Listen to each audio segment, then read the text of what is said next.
Bonsoir à tous et bienvenue à la une de l'actualité. Ce soir, sécurisation de la capitale Dakar.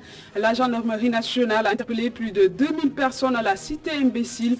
Cette opération coup de poing, la deuxième en l'espace de 3 mois, a aussi permis d'arrêter près d'une trentaine d'individus pour diverses infractions pénales. Covid-19, la courbe monte en flèche ces derniers jours et dans la banlieue dakaroise, les imams prêchent désormais pour la vaccination.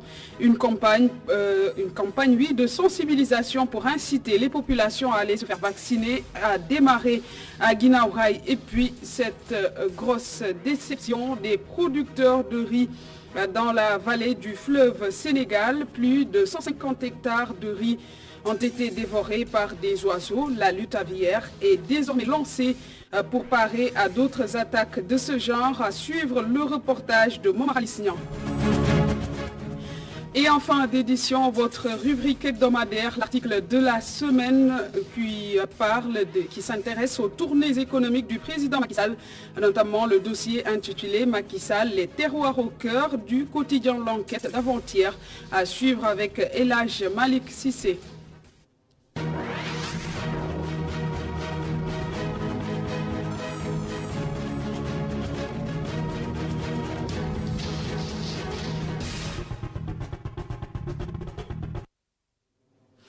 « 2071 personnes interpellées à la suite d'une descente de la gendarmerie nationale à la cité imbécile sévère en Mariste. Cette opération est la deuxième en l'espace de moins de 3 mois. Une trentaine de personnes ont été arrêtées pour différentes infractions pénales.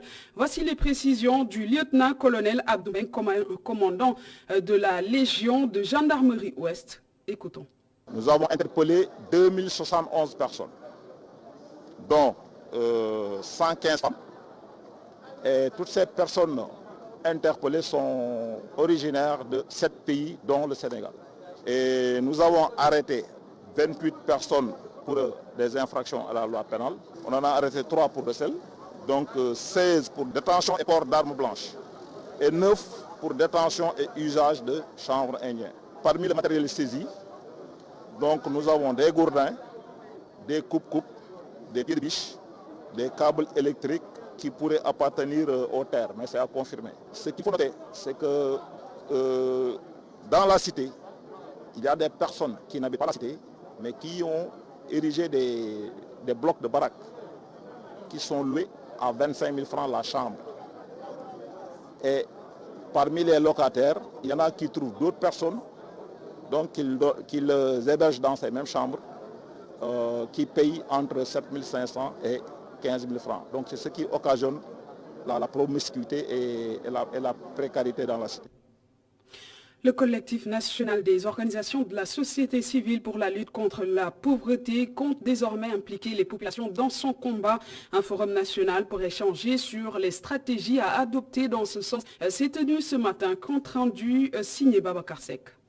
Promouvoir le dialogue social et politique, la concertation et l'échange dans le processus de lutte contre la pauvreté font partie des objectifs du Forum national de la société civile sur les objectifs du développement durable. Il est absolument nécessaire de faire en sorte qu'on puisse impliquer les communautés de base. Car le développement n'est pas seulement l'affaire des institutionnels, c'est d'abord et surtout l'affaire des communautés de base, l'affaire des populations. On ne peut pas avoir de développement véritable si les populations ne sont pas impliquées. Donc c'est dans cette perspective que le COLIPAS s'est organisé avec tous ces partenaires que je viens de citer pour assurer la participation des organisations de la société civile, des communautés de base à ce processus international d'éradication de la pauvreté. Le rôle des citoyens, le rôle des populations, il est primordial, car il ne peut y avoir de changement véritable si les populations ne s'impliquent pas et si on n'implique pas les populations. L'approche participative et genre explique l'accompagnement du ministère de la Femme à travers sa cellule de suivi des projets et programmes de lutte contre la pauvreté. Nous, ce qui nous intéresse, c'est les ODD liés à l'autonomisation des femmes, particulièrement l'autonomisation des femmes, l'ODD 5, qui parle vraiment de l'autonomisation des femmes, en mettant l'accent sur les violences basées sur le genre, sur l'autonomisation économique des femmes, mais aussi sur la prise en compte des besoins des enfants, donc en tant que ministère de la femme. Un des objectifs du programme triennal du Colipass vise à contribuer à l'atteinte des ODD par la formation de relais communautaires. Et à Touba, le programme de développement de la microfinance islamique a octroyé des financements aux organisations féminines et des semences aux agriculteurs, un appui salué par les producteurs de cette zone qui voient un moyen de booster leurs productions agricoles. À Touba, la correspondance de Goran Naklo. Le programme de développement de la microfinance islamique au Sénégal, Promise, poursuit ses activités dans la cité de Touba, où différentes couches sociales ont eu à bénéficier des financements de cette structure, selon la présidente de la commission de surveillance de la mutuelle de Touba Darussalam. Ces financements n'ont aucune appartenance politique. Promise nak ñew à son heure ndax buñu fateliko fi ñetti wër yi wessu. Le Promise est venu en son heure et si on se rappelle, la directrice était très claire. Elle a fait savoir que le financement vise toutes les couches sociales. Il n'y a aucune coloration politique et ces crédits n'ont pas de taux de remboursement. Le créancier ne paie que ce qu'on lui a prêté.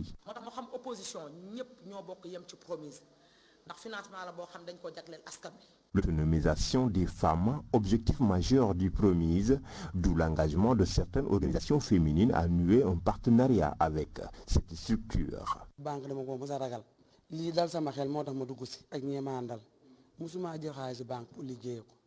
Je n'ai jamais eu d'affaires avec les banques et quand je suis au courant de cette initiative, je me suis dit qu'il est temps de booster mes activités. Et comme c'est une première à Touba, je suis prête à collaborer avec cette structure.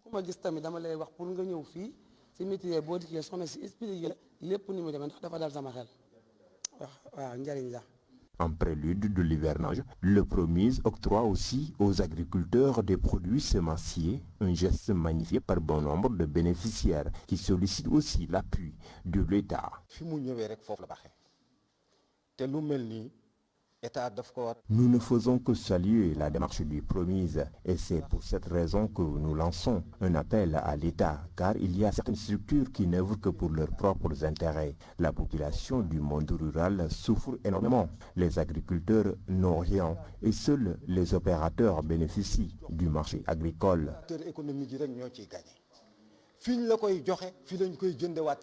À Touba, les contraintes de l'accès au crédit ont toujours existé pour certaines organisations féminines, des contraintes souvent relatives aux frais d'ouverture des comptes, mais également au taux d'intérêt élevé. Plus d'une centaine de professeurs d'universités et d'institutions de recherche du Sénégal à la retraite, ont décidé de se retrouver autour d'une association. Objectif, partager leur expérience au profit de la jeunesse, au profit de la société de manière générale. Ils ont tenu un point de presse ce matin. Dahadem, spécialiste de langue germanique, le porte-parole du jour au micro de Monseigneur Boubabou. Au niveau de l'État, nos relations se limitent au fait que nous avons construit un dossier, ils nous ont donné un récépissé. Nous avons une existence légale. Nous ne sommes pas un syndicat, nous ne sommes pas un groupe de pression, nous sommes tout simplement un regroupement d'enseignants retraités des universités, tout grade confondu, avec beaucoup de professeurs titulaires des universités. Et vous imaginez un professeur de droit agrégé, professeur titulaire, mais quelle est la question de droit constitutionnel que cette personne ne pourra pas régler? Ainsi de suite dans toutes les disciplines. Et donc c'est comme ça que nous allons avancer dans les problématiques diverses. Et nous pensons aussi, après les conférences, il y a un de nos professeurs qui a parlé tout de suite de créer des sous-thèmes à l'intérieur des thèmes généraux. Par exemple, ne pas rester seulement dans l'année parler de voix. On pourrait créer des sous-thèmes à l'intérieur, ce n'est pas nos collègues de médecine, où toutes les expertises sont là au niveau mondial le plus élevé. Vous avez des compétences universellement reconnues ici. Et ces professeurs-là vont nous donner les solutions. C'est-à-dire des gens qui ont des compétences reconnues par le monde entier. Eh bien, ces gens-là peuvent encore contribuer largement à aider notre pays et l'Afrique, la sous-région, à se sortir des difficultés qui sont nos difficultés présentement et qui nous créent beaucoup de problèmes en ce moment.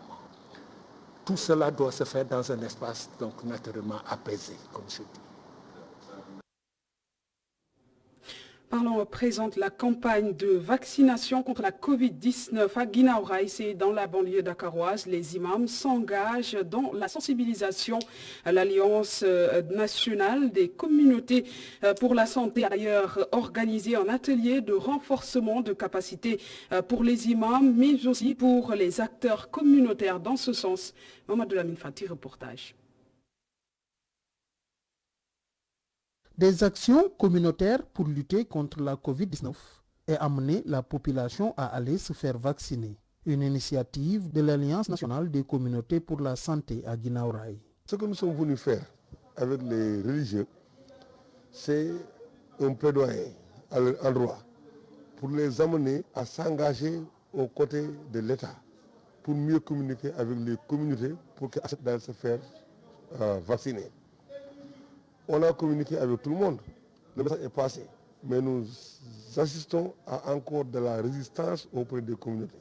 Donc nous avons invité ici les imams et autres leaders communautaires pour leur faire part des objectifs du ministère de la Santé, sont de vacciner l'essentiel de la population, mais en priorisant les personnes âgées. Pour atteindre l'objectif de la vaccination, il est impératif de mener des actions envers la communauté, selon l'infirmière chef de poste de Guinaouraï. J'ai mené quelques sensibilisations à travers le conseil communal de la jeunesse de Guinaouraï Nord, de même que j'ai travaillé avec les Badjanougor, les relais, de même aussi avec les imams et les délégués de quartier, pour qu'ils sensibilisent la population de venir se faire vacciner à Guinaouraï Nord. Les imams participants à l'atelier s'engagent à la sensibilisation des populations dans leur prêche.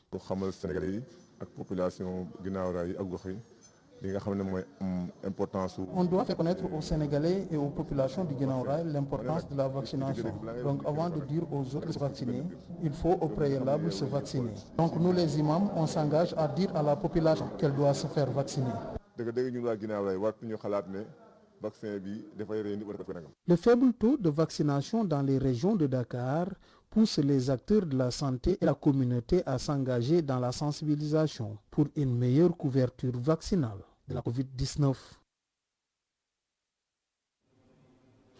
Et je vous le disais tantôt, près de 150 hectares de riz dévorés par des oiseaux dans la vallée du fleuve Sénégal. Le constat est amer pour les producteurs de la vallée. Pour leur venir en aide, la direction de la protection des végétaux et la SAED viennent d'entamer la lutte contre le combat aviaire. Le reportage au nord, Moma Alice Niambi. Suite aux nombreuses attaques des oiseaux au niveau des rizières dans la vallée du fleuve Sénégal, la DPV et la direction de la SAED viennent d'engager la lutte anti-aviaire. Les oiseaux ont commencé effectivement à faire des dégâts ici dans la zone donc de Yalar-Mouben, où il y a presque, on peut dire, plus de 150 hectares qui ont été complètement dévastés. Mais je pense mieux vaut tard que jamais. C'est vrai, nous avons eu presque 150 hectares qui ont été complètement dévorés. Mais si ça se limite à ça, bon, en tout cas on prie, parce que c'est 43 000 hectares de riz qui ont été donc emblavés pour cette saison c'est chaude. Il faudrait qu'on fasse tout pour préserver donc la grande majorité donc de cette superficie-là, pour qu'on puisse donc avoir les récoltes escomptées. Cette lutte anti-aviaire va cibler plusieurs dortoirs d'oiseaux granivores situés entre Saint-Louis et Matam. Nous avons démarré le traitement aujourd'hui par le site de Mbouben et nous allons continuer demain à traiter d'autres dortoirs parce qu'au moins la DPV a identifié au moins une dizaine de dortoirs au niveau de la région de Saint-Louis jusqu'à Matam. Donc aujourd'hui, toutes les dispositions sont prises pour aujourd'hui, avec l'arrivée et le démarrage de cet hélicoptère, pour vraiment assurer le traitement, en tout cas pour lutter efficacement contre les oiseaux. Les producteurs se réjouissent de cette initiative qui permettra certainement de sauver les récoltes car près de 150 hectares ont déjà été dévorés par ces oiseaux. Nous parlons écologie à présent. La commune d'Ndjobsé, dans la région de Fatick, lauréate des Awards de l'écologie africaine, le prix de la meilleure politique agricole locale de la FAO en 2018. La commune d'Ndjob est aujourd'hui également désignée comme commune la plus écologique d'Afrique de l'Ouest, ce grâce à la synergie des acteurs dans cette zone. Les précisions de Mariem Sow, Enda Tchermon PCA, d'Enda Tchermon Sénégal, au micro de Babacar Seck. Et un deuxième prix aujourd'hui que nous avons à l'échelle sous-régionale. Donc ces initiatives, cette anticipation fait du Sénégal, et ça je n'invente pas, un leadership au niveau de l'agroécologie, au niveau sous-régional et même au niveau international. Donc il n'y a pas de raison aujourd'hui que nos politiques n'intègrent pas davantage ce n'est plus un plaidoyer, ce dialogue. Nous sommes en dialogue, ce dialogue que nous cherchons. Parce que aussi nous avons intérêt à ce que ce qu'on dit et ce qu'on initie au niveau du terrain puisse aller. Et actuellement, chacune des membres de l'ADITAES est en train de porter l'animation, la mise en route des DITAEL locales. Les DITAEL locales, parce qu'on croit que cette transformation, il l'a montré, ça ne tombe pas du ciel. Ça vient de la base et il l'a fait à partir de sa commune. Donc ils sont sur le terrain en organisant leur communauté pour aussi mettre en place d'autres DITAEL. Et là, nous avons la DITAEL d'un job qui est là, qui a matérialisé à Koussanar, à Noga Babakar, dans le bassin arachidier, à Podor, et bientôt celle de la Casamance sera lancée. Et nous sommes toujours avec la recherche sur le terrain et les paysans. Et nous sommes dans le métissage des savoirs. À présent, donc, l'article de la semaine, votre rubrique hebdomadaire. D'hommes d'action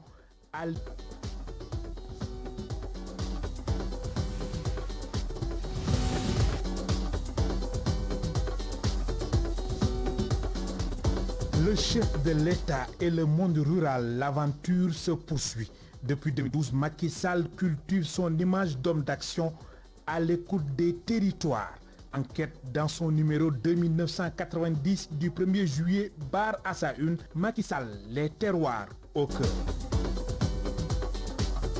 On a décidé de mettre au focus sur les tournées du président de la République, tournées économiques, tournées agricoles, mais aussi les conseils ministres décentralisés, pour montrer que Macky Sall, depuis son avènement en 2012, a toujours voulu faire le focus sur les terroirs, être proche des populations.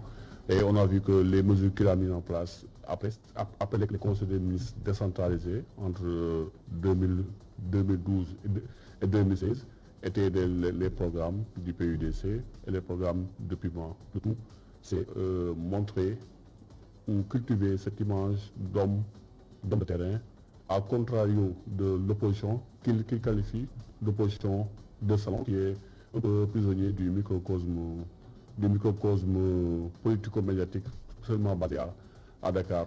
En fait, nous avons essayé de montrer une certaine opposition entre Macky Sall, qui se présente homme de terroir, homme de terrain, face à une opposition qui est un peu coincée à Dakar et qui est un peu prisonnier, voilà, du spectre politico-médiatique qui est à Dakar. Conseil des ministres décentralisé, tournée économique, entre autres. Une nouvelle démarche qui vise à renforcer son image d'homme proche des terroirs. Tous les analystes politiques vous le diront, la politique, en politique, l'économie n'est jamais loin de la politique. C'est surtout, on a vu que ces tournées se faisaient souvent dans la perspective de scrutins locaux ou de scrutins législatifs ou bien présidentiels. C'était un peu un moyen pour lui de tâter un peu le terrain et de se faire un peu, de remobiliser ses troupes, montrer qu'il est le chef, parce que n'oublions pas que nous sommes dans un régime présidentiel et que le pouvoir est centralisé autour du président et que parfois il est surtout bon pour le chef de se montrer à la tête de ses troupes. Mais cette nouvelle approche politique fait des émules au sein de l'opposition. Elle prône une politique de proximité relationnelle. On a vu qu'on a une opposition qui est un peu copieuse. Ils ont vu que la formule a fonctionné pour Macky Sall, parce qu'on a vu que Macky Sall entre 2009 et 2010 a fait pratiquement 2 ans de tournée autour du Sénégal.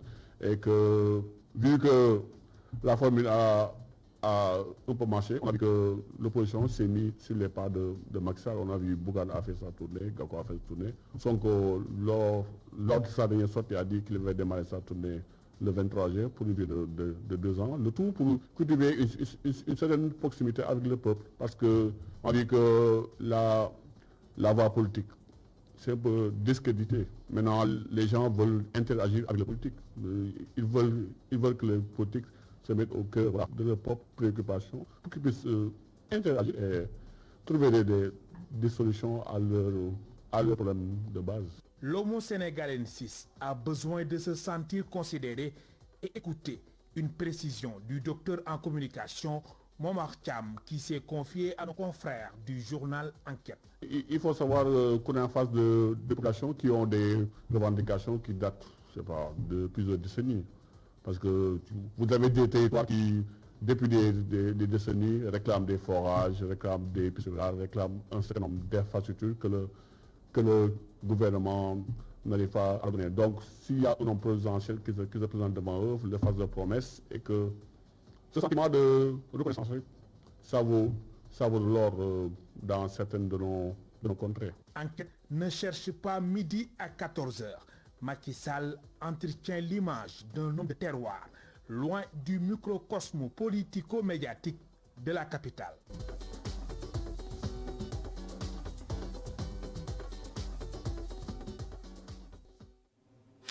C'était donc votre rubrique hebdomadaire, l'article de la semaine qui s'intéressait aux tournées économiques du président Macky Sall, notamment le dossier intitulé Macky Sall au cœur des terroirs du quotidien L'Enquête de notre confrère Mahfouz Ngom avec Elhadji Malick Cissé. Et c'est ce qui met un terme à cette édition du soir. Merci de l'avoir suivi et excellente suite des programmes sur ITV.